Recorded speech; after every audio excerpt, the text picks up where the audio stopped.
आओ एबे आसंतु आमे आजिर टिके जानिबा कथा को जीवा कारण एठी आलती माँ आमे दर्शन कले आजिर जानिबा कथा कौन रही देखिए माँ केड़े सुंदर भाव देखिले उद्भासित ही आसुची सेपटू केड़े सुंदर आप देखुं मार आलती पर मुखमंडल सते जमी धौत हो अग्नि धौत आमे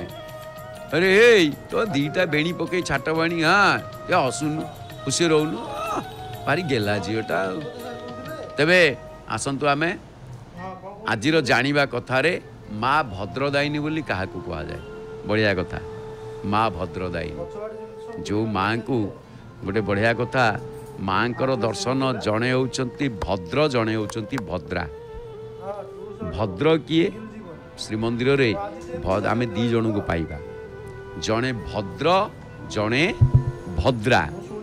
भद्र किए से ना बलभद्र भद्रा किए से ना सुभद्रा बुझीपार ना नहीं तेणु सुभद्रा को कह जाए भद्रदायिनी अर्थात भल कथा एटी जदि साधारण हिसाब से जीवा महाप्रभु जगन्नाथ बलभद्र भिक्षा मागिले द्वार द्वार बुलिकी भिक्षा मागिले किंतु सुभद्रा एथिरे पदे कौन सी प्रकार पाटी पिटे ना। द्वितीय कथा कौन सी स्थान रे भाई भौणी को उल्लंघन करी भाई मान को उल्लंघन करी कौन सी कार्य करी ना। आउ भक्त जेते दोषर खणी हेले मध्य माँ सुभद्रा महाप्रभु निकट रे तार सबु दोष को क्षमा पाई के अली अड़ी बसी आउ तांको बाहागर मध्य अति रोचकपूर्ण होईची जदियो से टिके नाकू किसी व्यतिक्रांत देखा दे थाए कारण बलरामकर उद्देश्य था दुर्योधन सहित विवाह देवाई किंतु सी आउ एत कथा कारण सी तांकर शिष्य तार एभली कला कारनामा अच्छी सी आउ कौन से एक को जानी ना किंतु भगवान भल भाव जानी ता भितरे गोसिंह दैत्य प्रसंग रे सुभद्रा रुक्मिणी सहित जाई सेठी तांको अर्जुन को देखी से सेठी मोहित होई मूर्छा जाइछन जहा को देखी कि आमर ओडिशार कवि जे कवि सम्राट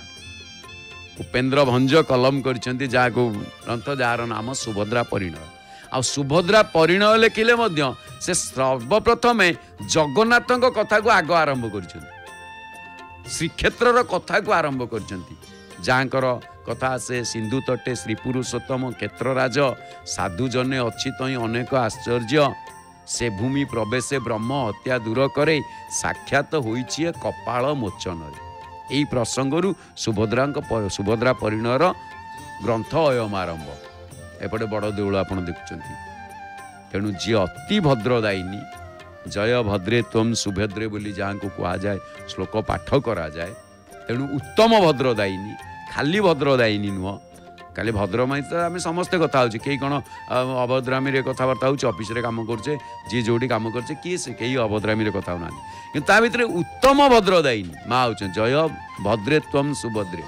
माँ हूँ उत्तम भद्रदायिनी तेणु ता ना सुभद्रा तेणु आम जानूले भद्रदायिनी माँ क्या कह जाए माँ ठारू ही समस्ते भद्रामीर परिचय पाई था भद्र कहवा शिखी था